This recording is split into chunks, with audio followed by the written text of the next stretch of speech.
Hello everyone, কেমন আছো সবাই? ওয়েলকাম টু মাই চ্যানেল পাঁচ ফোড়ন। তো আজ আমি নিয়ে এসেছি নতুন একটা ভিডিও নিয়ে, কিভাবে ঘরোয়া পদ্ধতিতে খুব সামান্য উপকরণ দিয়ে চাউমিন বানানো যায় তার রেসিপি শেয়ার করব। তো প্রথমেই আমাদের সবজিগুলো লাগছে, সেই সবজিগুলোকে ভালোভাবে কেটে নিতে হবে। এখানে লাগছে গাজর, ক্যাপসিকাম, আলু, কাঁচা লঙ্কা, পেঁয়াজ আর লাগছে একটা ডিম। সমস্ত সবজিগুলোকে ভালোভাবে কেটে নিয়ে একটা পাত্রের মধ্যে রেখে দিতে হবে। এছাড়াও তোমরা তোমাদের প্রিয় সবজিও অ্যাড করতে পারো, যেমন বাঁধাকপি, মটরশুঁটি ইত্যাদি।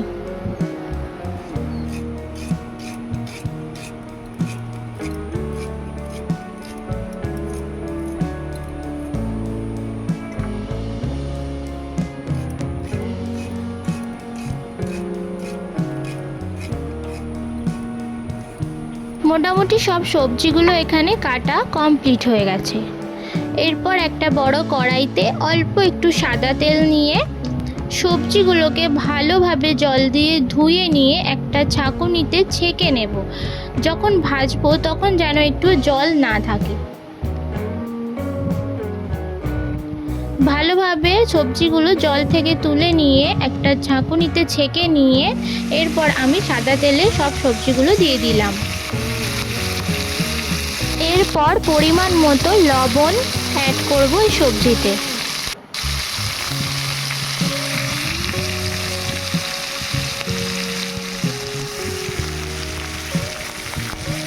তার সাথে কিছুটা হলুদও দিয়ে দিলাম। এবার ভালোভাবে লবণ আর হলুদটা সবজিগুলোর সাথে মিক্স করে নিতে হবে এবং হালকা করে সবজিগুলো ফ্রাই করে নিতে হবে।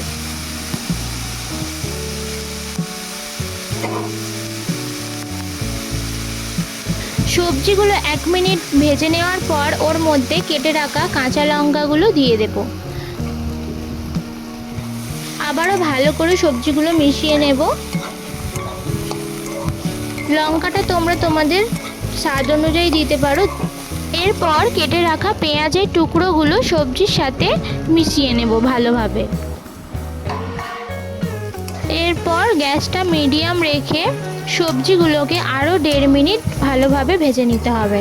যারা যারা আমার ভিডিওটি নতুন দেখছো এবং এখনও পর্যন্ত আমার চ্যানেলটি সাবস্ক্রাইব করোনি, তারা তাড়াতাড়ি আমার চ্যানেলটি সাবস্ক্রাইব করে আমার পাশে থেকো। এরপর একটা ডিম ফাটিয়ে কড়াইতে দিয়ে দেব। সামান্য পরিমাণে একটু নুন দিলাম, দিয়ে ভালো করে ডিমটা ভুজিয়া করে নেব। খুব সামান্যই ভাজবো। এবার ভেজে নিয়ে সমস্ত সবজি আর ডিমগুলো একটা পাত্রে আলাদা করে রাখবো। এরপর ওই কড়াইতেই চাউমিনগুলো ভালোভাবে সিদ্ধ করে নেব, অল্প পরিমাণে নুন আর একটু তেল দিয়ে।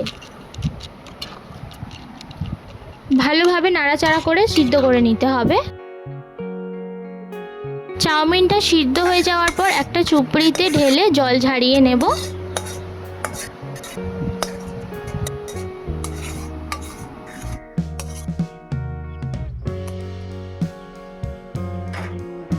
আবারও কড়াইতে কিছুটা সাদা তেল দিয়ে ভেজে রাখা সবজিগুলো এবং ভেজে রাখা ডিমটা একসাথে মিশিয়ে নেব। কিছুটা নাড়াচাড়া করে নিয়ে সিদ্ধ করে রাখা চাউমিনটা সবজিগুলোর সাথে অ্যাড করে দিয়ে স্বাদ মতো নুন এবং হলুদটাও দিয়ে দিতে হবে। এরপর ভালো করে সব কিছু মিক্স করে নিতে হবে। খেয়াল রাখতে হবে চাউমিন যেন কোনোভাবেই কড়াইতে জড়িয়ে না যায়, তার জন্য কন্টিনিউ নাড়তে হবে।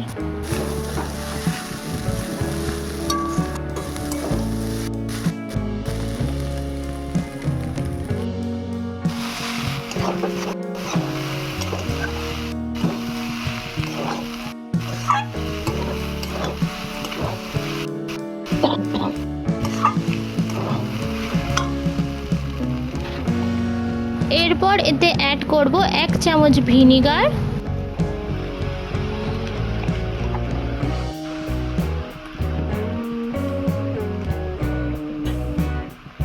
এবং 1 চামচ ডার্ক সয়া সস। এরপর সমস্ত উপকরণগুলো ভালোভাবে মিক্স করে নেব, যাতে চাউমিনটা খুব ঝরঝরে হয় এবং কালারটাও খুব সুন্দর আসে।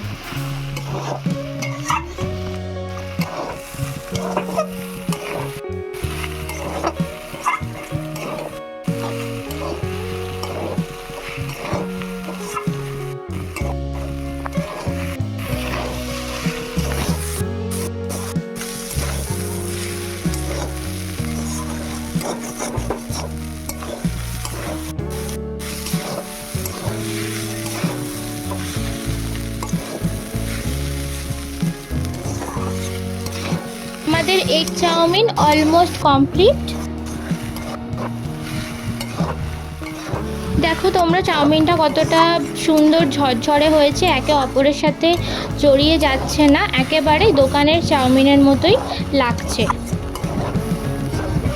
তো ফ্রেন্ডস, ভিডিওটা কেমন লাগলো তোমরা কমেন্ট বক্সে জানিও এবং ভালো লাগলে লাইক কমেন্ট শেয়ার করে দিও, এবং যারা আমার ভিডিওটি নতুন দেখছো তারা কিন্তু অবশ্যই আমার চ্যানেলটি সাবস্ক্রাইব করে দিও।